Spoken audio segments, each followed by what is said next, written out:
In this lecture, we will continue learning advertising appeals. We will specifically focus on rational, sex, and scarcity appeals. Rational appeals, as the name suggests, aim to focus on the consumer's functional, utilitarian, or practical needs. Such appeals are usually informative and emphasize the characteristics and features of the product and how it would be beneficial to purchase a particular product. Rational appeals are usually used for complex products that require cognitive processing. Advertisers relay the message by focusing on product features and cost and provide proof to back up their claims.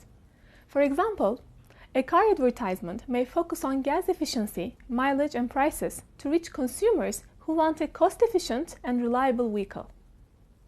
Household appliance manufacturers may place emphasis on features that decrease home utility costs and protect the environment.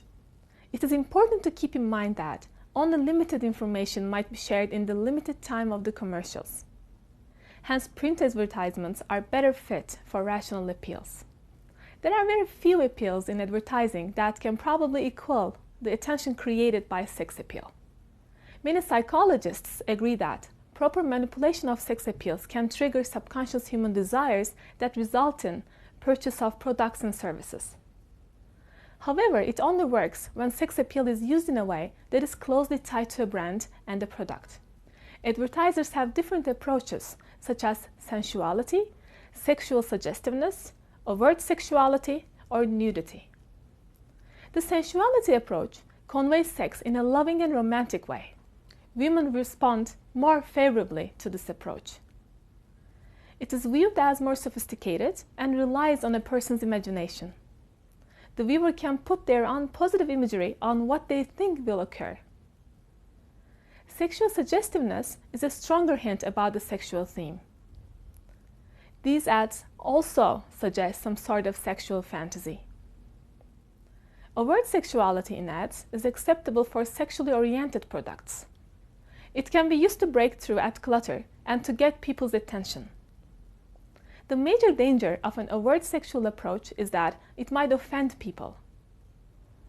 Even though use of sex appeal may help the product appear interesting and grab attention, there are also a number of disadvantages of using sex appeals. Using sex in advertising today has less influence because now it's more common on television and in movies.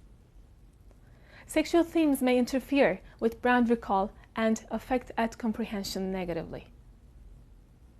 Studies suggest that sex appeals produce higher purchase intentions when the product is somehow sexually relevant. The last advertising appeal we will talk about in this lecture is scarcity appeal. Scarcity appeals are based on limited supplies or limited time period for purchase of products. They are often tied with promotional tools such as price discounts, sweepstakes, or contests. These ads urge consumers to buy a particular product because of a time or quantity limitation. Simply put, an item that is rare or becoming rare is usually more valued. When products are made to seem less available, they become more valuable in consumers' minds. Scarcity appeals would be effective only if the source of the message is perceived to be credible and legitimate by consumers. In the next lecture, we will talk about executional frameworks, the manner in which an ad appeal is presented.